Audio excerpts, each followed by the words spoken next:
சென்னையில் செங்கோட்டையன் தாவேகா கட்சியில் சேர்ந்துட்டு அவர் கோபிச்செட்டிப்பாளையம் அவர் சொந்த ஊருக்கு போகிறார், சொந்த தொகுதிக்கு. அப்போ இங்கே வரவேற்பு கொடுக்குறாங்க. இந்த வரவேற்பு வீடியோவை கொஞ்சம் பாருங்கள்.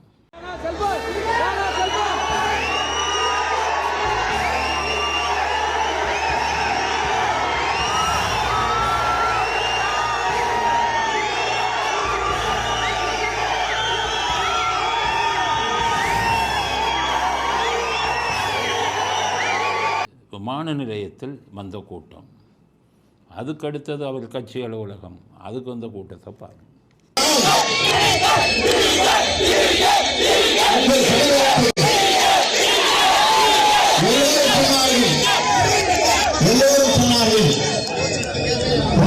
ஸோ இந்த வீடியோலாம் பார்த்தா என்ன தெரியுது?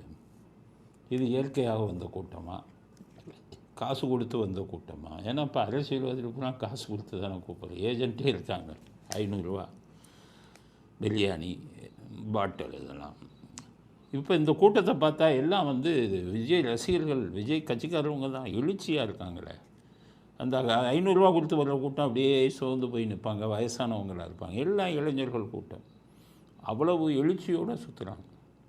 இப்படி தானாக வந்த கூட்டம் இந்த பக்கம் செங்கோட்டையனுக்கு இவ்வளோ கூட்டம் கூடுது. அந்த பக்கம் பார்த்தீங்கன்னா சாமிநாதன் ஏதோ ஒரு மந்திரி திமுக கூட்டத்தை கூட்டியிருக்காரு. கூட்டிட்டு 500 ரூபா நோட்டை எப்படி கொடுக்குறாங்கன்னு இந்த வீடியோ வைப்பார்.